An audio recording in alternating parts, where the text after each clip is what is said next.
They told me it was for my own good, that I needed more care, that the house was too much for me now, that I'd be safer somewhere else. My own children. They said it gently. They held my hands. They called me Mom.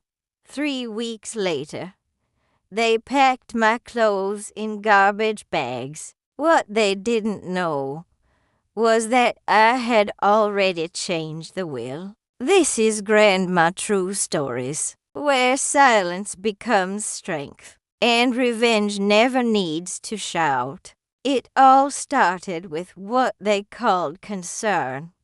Linda began visiting more often. She'd stand in my kitchen, just watching me. "You look tired, Mom. You forgot where you put your purse. Are you sure you turned the stove off?"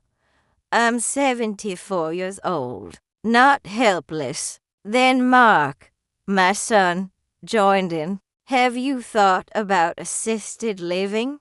It might be easier." Easier for who? I built that house with their father. We painted every wall ourselves. We planted the roses in the yard.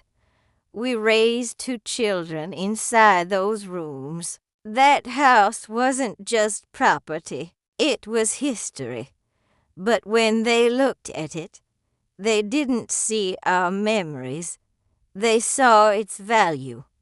The big talk happened on a Sunday. They sat across from me at the same dining table where we celebrated birthdays for 40 years. Linda reached for my hand, her expression serious.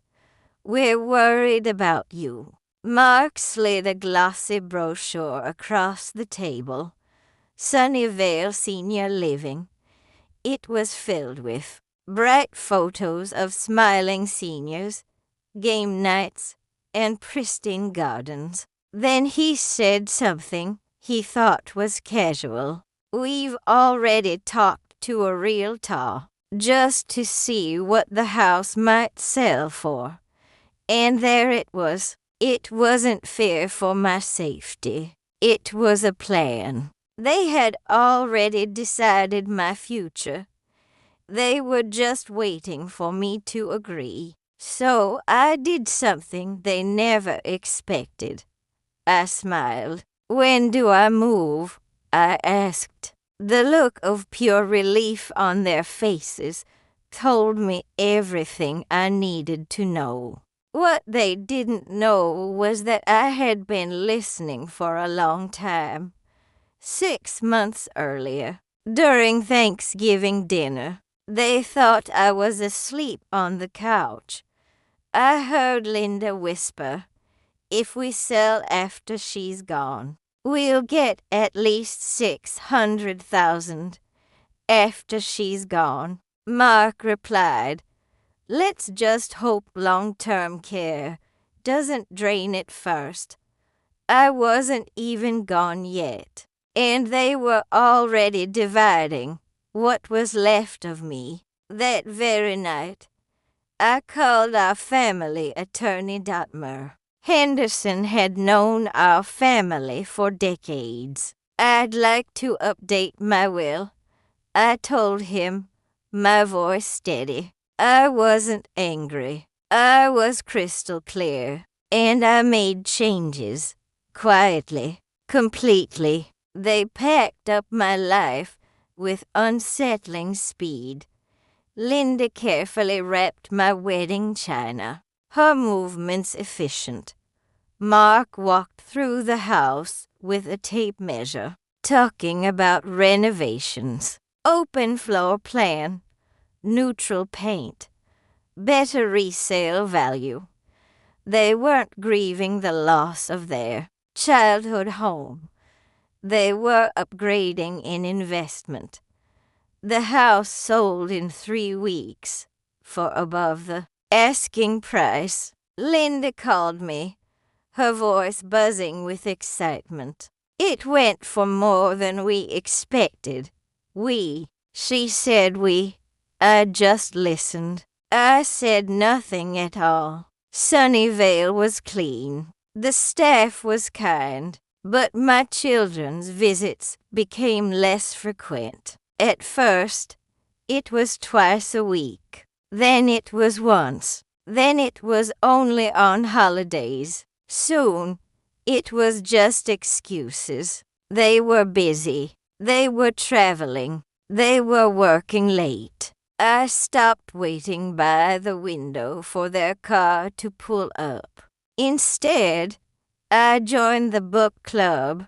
I made new friends. I found a quiet peace in the small routines of my new life. And when I was ready, I made another phone call. I invited them to a meeting with Mr.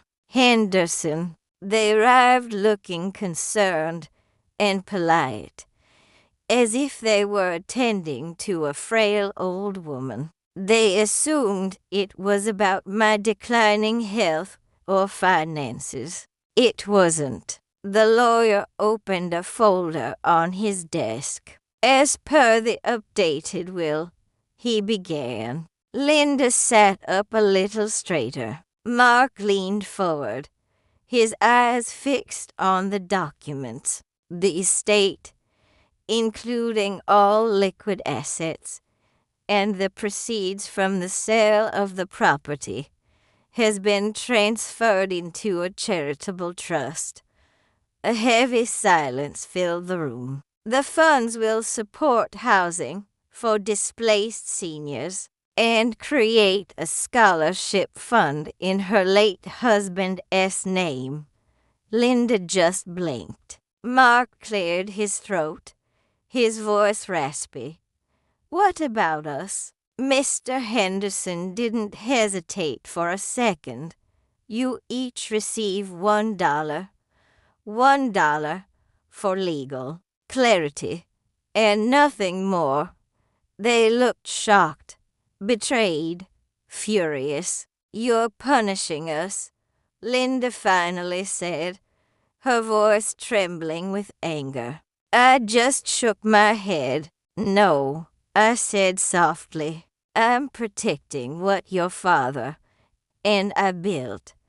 They moved me out of my home as if I was temporary, a problem to be managed. So I made my legacy permanent. The house they wanted so badly, it now shelters women just like me, women who were forgotten. The money they were counting on, it now funds the futures of bright young students. I wasn't confused. I wasn't weak. And I wasn't fading away. I was listening. Silence is not helplessness. It is patience. They put me in a nursing home. So I changed the will. And this time, I smiled. Thanks for watching Grandma True Stories. If you believe in the power of quiet strength, be sure to subscribe and hit that notification bell.